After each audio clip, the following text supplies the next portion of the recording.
Fala galera, Conexão Gonçalense na área. Hoje eu estou aqui com Bruno Silva, ou Nobru Oriente, né, integrante da banda Oriente, e a gente vai bater um papo com ele aqui para conhecer um pouco da história dele, falar sobre projetos futuros do Oriente, sobre projetos dele, e é isso. Tudo certo, mano? Maravilha. É isso. Então, meu mano, conta pra gente aí como começou sua história com a música. Com a música, cara, começou bem cedo, ali por volta dos 6 anos de idade. Eu tinha um amigo que fazia parte de um projeto social, o Espaço Cultural da Grota, lá em Niterói, e ele já fazia aula de flauta, e por ele ser um dos meus melhores amigos, toda vez que ele voltava de lá, ele me ensinava alguma coisinha e tal. Aí passou um tempinho, assim, não muito, eu já entrei, me inscrevi nesse projeto, e a partir dali comecei a aula de flauta, teoria musical, e por aí correu. Fiz violino, prática de orquestra. Ah, bacana. E isso, eu tinha 6 anos de idade, né? Exatamente, 6 anos de idade. E como que foi essa caminhada, na sequência aí? Você começou na flauta doce, então, no caso. Exato. E aí passou pro violino, foi logo assim, como é que foi essa transição para você? Então, essa transição, a flauta doce é um instrumento que tem uma certa facilidade de você... Aprendizado. De você despertar o aprendizado e também a facilidade de você linkar com toda a parte de teoria musical, leitura de partituras, esse tipo de coisa. Então, com o passar do tempo, assim que você domina certas técnicas e teorias musicais, você acaba passando pro violino, sabe? Já fica mais fácil também você aprender. Exatamente. Pra você não ter que assimilar tudo com um instrumento que por si só já tem muitas dificuldades, né? E aí, conta mais esse projeto aí social que você fez parte aí, o que eles apresentavam, o que eles ofereciam ali para as crianças da comunidade, né? Então, a princípio esse projeto ele começou como uma horta e um reforço escolar, sabe? Bacana. Que a mãe do idealizador do projeto tinha essa prática ali para poder trazer as crianças para mais próximo da terra e de práticas de cultivo, né? E o filho dela se formou em música e ela trouxe essa ideia de aproveitar esse espaço e usar para lecionar para as crianças, sacou? E a princípio começou assim, com flautas compradas por eles e outras doadas, atendia umas 5, 6 crianças e foi crescendo, sabe? Conseguindo outros apoios para poder abranger mais a área de atuação, sabe? E daí para frente, assim, quando que você decidiu ali, sentiu, né? Que era a sua área mesmo, era a música.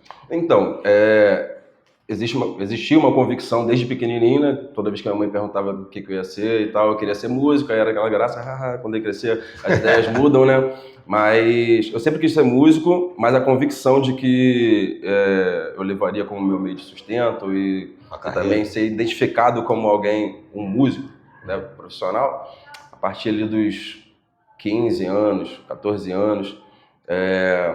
Antes de eu ingressar no Oriente, eu tive inúmeras outras bandas e também tocava em casamentos, festa de 15 anos, tocava na rua. Então, a música virou meu meio de vida antes que eu pudesse notar que eu era... Poderia ter uma carreira, exatamente, né? Então, mas aí que realmente despontou nessa fase de que as batalhas de rima ficaram bem mais presentes na região de Niterói e, consequentemente, a gente como juventude, a nossa geração, né, acabava se esbarrando por esses eventos. Entendi. Conta um pouco aí dessa história, que é uma história bem interessante, de como você conheceu a Unicim, a rapaziada ali que tinha a ideia de formar uma banda, né, Oriente. Como é que foi esse encontro aí de vocês? Então, aconteceu justamente saindo do ensaio de uma das bandas que eu tinha na época. Estava acontecendo a primeira batalha do conhecimento de Niterói. Lá no Campo de São Bento. Exatamente, lá no Campo de São Bento. Aí já tinha uma galera que eu conhecia de inúmeros lados diferentes de Niterói. Chegando lá, estava rolando, se eu não me engano, uma situação de microfone aberto, onde as pessoas poderiam subir e mostrar, né, o que você tinha para apresentar e tal. E tinha um rapaz fazendo uma apresentação de beatbox. Quem era esse rapaz? Esse rapaz era o Gerinho Beatbox. Aí todo mundo botou uma pilha para que eu subisse lá tocar meu violino junto com ele e acabou que a gente fez uma das coisas que virou um diferencial, né, na nossa banda. Sim. Né, que foi a apresentação de violino e beatbox. Sim, e foi bem bacana mesmo. Vocês foram parar em altas horas e tal, exatamente, apresentando esse número, né? Que realmente é como você fala. Eu já assisti diversos shows de rap e realmente era um diferencial no Oriente, o violino com beatbox. Né? Justamente. E a química de vocês dois também, desde aquela primeira apresentação lá, eu estava nessa batalha, Sim. foi em 2006, né? Então, foi 2006, por aí. se não falha a memória. E desde aquela hora ali, vocês... Foi em 2006 ou 2009, não sei. Mas foi para essa época aí, e vocês já tiveram uma química ali no palco, né? Sim, deu super certo já de primeira, ali na hora a gente... E aí o que a gente vai fazer? Toca aí, toca qualquer coisa aí que eu vou tentar te acompanhar e tal. E de primeira a gente já teve uma boa conexão e a resposta do público também deu um sinal pra gente de que tinha alguma coisa ali, sabe? Sim, bacana. E aí logo o Geninho já fazia parte do Oriente, certo? Ou o Oriente ainda estava formando? O Oriente ainda estava numa ideia de se formar. A princípio, o Unicim ele tinha trocado ideia com o Chino de vamos fazer um disco, vamos formar uma banda e tal. Então, isso estava tudo no âmbito da ideia ainda, né? E o Unicim, se eu não me engano, ele tinha participação nesse evento da primeira batalha de rap do conhecimento de Niterói. Então, depois que ele viu esse número meu e do Geninho, parece que ali... concretizou a ideia de formar um Oriente. Exato, sabe? Sintetizou e a partir dali a gente engajou bastante na ideia de formar um disco e planejar lançamentos. Aí começou a saga. Perfeito. Mas vamos voltar um pouquinho atrás, quando você tocava em outras bandas, você falou que tocava na rua. Como você se apresentava assim na rua? Então, geralmente eu parava em frente de bancos de teatro municipais, aí onde tivesse um certo movimento, abria uma caixa de violino e ficava por ali tocando o tempo que fosse, e as obras que eu estava estudando na época, inclusive, isso era um bom treino para mim, né? Sabe? Você foi numa escola, praticamente. Exato. Aí a maioria das músicas eram músicas clássicas, tocava chorinho também, e dessa forma eu consegui fazer muita coisa, tanto manter meu instrumento, o orçamento dele, concerto, manter cordas, né, me deslocar, eu conseguia fazer tudo a partir daí. Tirar um bom sustento. Exatamente. Bacana. Até porque o violino também, né, é um instrumento clássico que você... Um instrumento que impressiona, né, cara? Você não vê frequentemente. Assim. Exatamente. Dá pra ver a surpresa no rosto de algumas pessoas, assim, de nunca ter visto um instrumento desse de perto. Sim, perfeito. E aí, começou sua saga lá com o Oriente, eles gravaram um disco, tocaram no Brasil inteiro, né? Justo. E fala pra gente aí qual é essa sensação aí de rodar o Brasilzão, tocando música, vendo a galera cantar, porque vocês ficaram um bom tempo trabalhando só nesse primeiro disco, né? Trabalhando só com esse primeiro disco em shows, né? Ah, sim, você diz que rodamos muito com esse primeiro trabalho, né? Disco, Sim, cara, a gente teve esse foi um trabalho bem longevo, ele é um trabalho bem longevo, até hoje toca muito. Esse primeiro álbum. E o fato de a gente ter ido no Altas Horas antes e tudo mais, fazendo aquele número eu e Geninho, coincidiu, não foi nenhuma estratégia nossa, coincidiu bastante que era o mesmo momento do lançamento do nosso disco, então isso potencializou muito a divulgação do nosso álbum, né?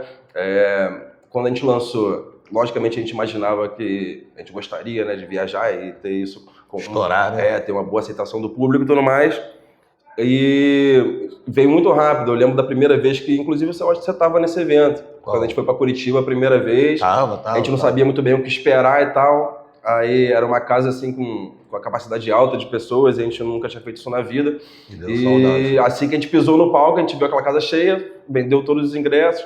Então esse foi um momento assim de show que surpreendeu a gente e também deu um alívio de caramba. Deu certo. Tipo, o nosso planejamento não foi coisa de adolescente. Sim, exatamente. Porque a galera era muito nova, né? Exatamente. Tinha quantos anos? Nessa época, do começo do Oriente, eu acredito que eu tinha uns 17 anos, 16 para 17 anos. Novinho, não. Bem novinho. Bem novo, então, e aí vocês rodaram o Brasil inteiro, e tem algum show assim que marca mesmo, assim, que você ficou impressionado, assim? Então, para além desse, que realmente deu a certeza pra gente de que a gente estava no caminho certo, foi quando, não um show assim específico, mas quando a gente começou a encontrar com outros artistas que a gente admirava pelos grandes palcos, sabe? A gente tocando com Racionais, tocando com Crioula, MV Bill, sabe? Com atrações internacionais, o Soulja Boy, o Wiz Khalifa, né? Jarulli. Então, eram coisas assim que a gente não imaginava, sabe? E já foi fluindo juntamente com o andamento do sucesso do grupo. Aí isso foi muito impactante, até porque uma coisa foi lá quando, na primeira Batalha do Conhecimento, eu e o Geninho tocando o quê? Para umas 500 pessoas que devia ter naquele tava evento. cheio Pra caramba, cheio né? pra uma batalha. Muito cheio, mas aí a gente começou a pegar públicos de 20 mil pessoas, sabe? 30 mil pessoas, dividindo o palco com gente que a gente só tinha contato pelo fone, entendeu? Sim, que a gente ouvia a música deles. Só admirava de sabe? longe. Né? Então isso tudo, pô, bem impactante. Bem impactante e gratificante também, Também, né? com certeza.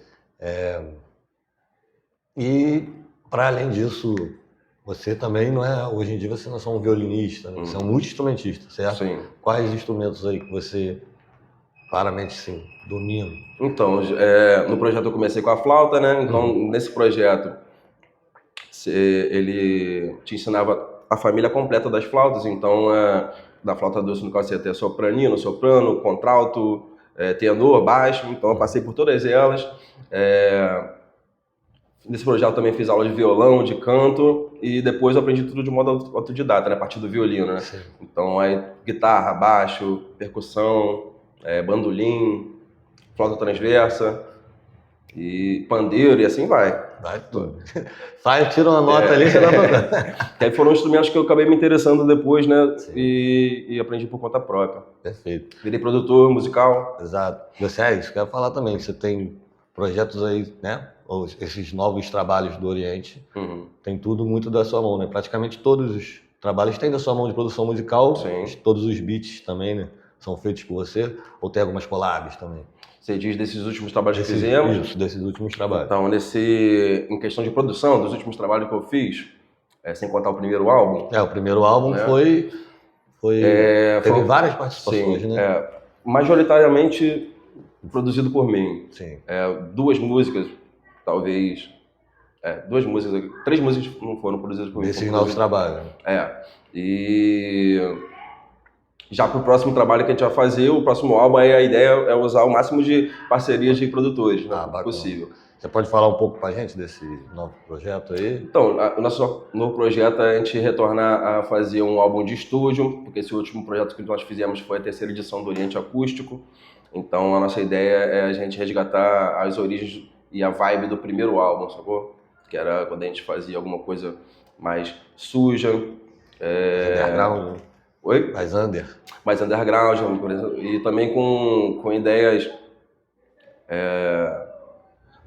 logicamente, mais recentes, só que com o ímpeto que a gente usava quando a gente começou a fazer tudo, né? Com aquela vontade. Exatamente, porque já vamos fazer 15 anos de carreira, né? Então, a gente não tem como voltar a ser o que a gente era no começo, né? Porque não faz nem sentido, mas se tem coisa boa para aproveitar daquele momento é que a gente era corajoso de fazer o que a gente estava a fim de fazer, sabe? Exatamente. Então é isso que a gente quer resgatar nesse último trabalho. Bacana. Bom, a gente já está se encaminhando aí para o final. Se você quiser deixar um agradecimento, uma mensagem aí para a galera que quer viver de música, que quer acreditar no seu sonho, né? Porque você acreditou no seu sonho, como você disse, né? Desde pequeno falava que queria e foi atrás, batalhou e hoje, né, tá aí com uma carreira sólida, né? Sim. Então, se você quiser deixar aí uma mensagem pro pessoal aí. Olha só, a tua mensagem sim. Seja lá para o que for que você esteja querendo desempenhar dentro da música, né? Se capacite, né? A música, às vezes, ela traz uma confusão de que é só a gente fazer o que está dentro do coração e está tudo certo, mas não, é um trabalho como qualquer outro, né? Então você precisa se capacitar, entender que a música é apenas o produto final, sabe? Você ainda tem um grande complexo por trás disso para fazer que isso funcione de fato, sabe? Já é difícil você fazer isso organizadamente, sem organização fica praticamente impossível. Então se capacite. É isso, estude, né? Justamente. Então é isso, galera. Nobru, muito obrigado. Satisfação enorme, tá? Tamo junto. Ó, galera, segue o Nobru lá nas redes lá. Fala arroba aí pra gente, Nobru. @Nobru Oriente, Nobru_Oriente, em todas as redes sociais. E também siga o Oriente. Oriente RJ. Beleza. E siga o Gonçalense, curte, compartilhe, se inscreva no canal, ativa o sininho. Conexão Gonçalense fica por aqui. Até a próxima, galera.